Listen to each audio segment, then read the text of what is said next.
dövləti varım, Əlidir möhkəmə sarım ki, o Heydərdir.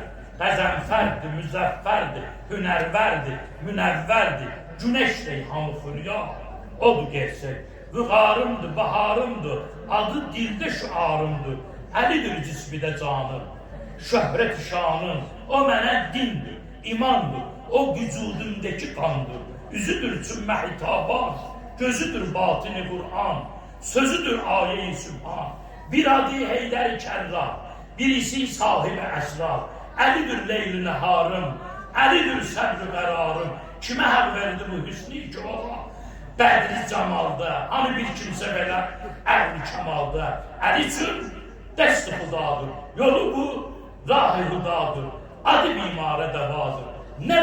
Ne rəvadır onu dərk etməyə millət? Axı bu cümlə cəhana, odur zinət.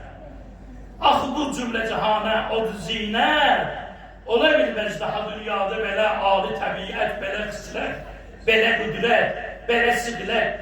Hani bir kəsdə bəşərdə, diyanıdır bəşərin, yetmədiyi ən uca yerdə, sayaram vəsfini bir də.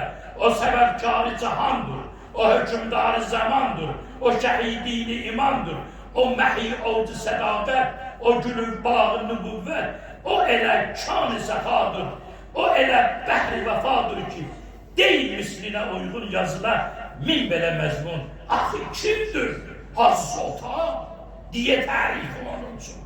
Bu yəqindir ki, olurdur ona vurğun, getirir eşki beyanə, eşidə əhd zamanə və zinəti kəlamə yetişər vəsl imamə.